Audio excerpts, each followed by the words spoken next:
back to Jesus in prayer. Yeah, so I learned that. Like, for instance, when I did the Dark Night of the Soul or over depression in Anchorage, and I was miserable and just, I mean, I was desperate, and I remember crying I was there going through that for 2 years solid, just never having a moment respite from it, except when I slept for a little bit. And I remember calling to Jesus and my grandfather who to talk to me about that and asking him to help me. And I didn't get like those other experiences, which were far less than this thing was, it seemed. I didn't get any response from him. Later on, when I came through, I see him in a way, in my mind's eye. It's an interesting how I have a relationship. He doesn't really speak to me. It's more like he nods, or it's like I say what I think. Something comes to me that he would say about something when I'm questioning it. And I say it like as a question, and he nods and goes, always he nods and goes, yes, that's it. That's it.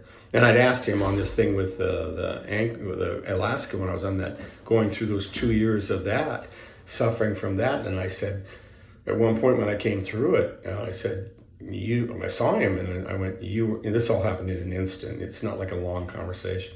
It isn't even a conversation. It's an imprint, like in my mind. It's hard to describe.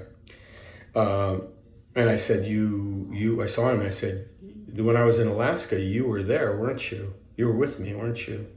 And he was going, like, he was drawing a lot of times I see him and he's sitting on the ground drawing in the sand with his finger, like it's described when he was with the woman who was going to get stoned and he's, the point when he says, those of you without sin cast the first stone. And he's sitting there doing that, and and he looks up at me and he goes, yeah, I was there. He doesn't say it, he just nods, says, yeah. And I said, you knew that I had to go through that, didn't you? And he looked up at me again, and he went, yeah, I knew that. And then I said, and I can almost cry when I say this, I said, you knew I could go through it, didn't you? And he went, yeah, I knew that about you. I knew that. So that, that's kind of where my prayer went from that. But prayer in the friendly universe changes. I think for me it becomes mostly gratitude.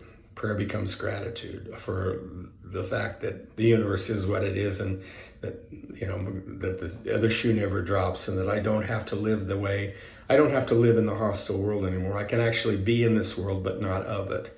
It's such a grateful thing. And so I have great prayers of gratitude of just in my heart, of how I feel. And but the prayers of like to or for something, they're gone because I don't know what to pray for.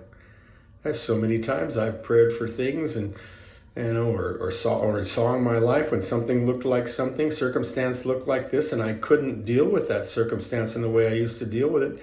And it just transformed into something else and got larger and did all kinds of beautiful, expressions of it. So prayer, that's one thing that changes. And does it mean that I don't try every once in a while to do some beseeching prayer? Well, I've been in places like this thing I'm going through right now.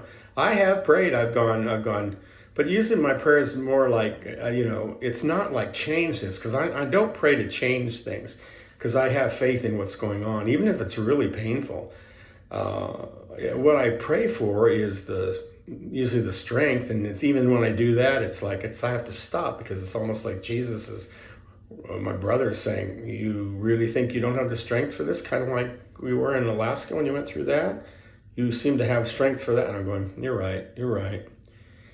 Cancel that. So prayer changes in this it changes very much, because you pray as one who's strong, one who's alive, one who is the child of the living God, who's given everything, everything, versus the world. If you notice that about religion, isn't that interesting? Like, I'm a Christian minister in Christianity. Most of Christianity, when I speak, I have to be careful a lot of times if with the group I'm with, if they're more of the standard Christianity, because it's almost sacrilege to liken yourself to Jesus, to liken yourself with the freedom that he is, Like they won't, it's like they insist that you hold him high above.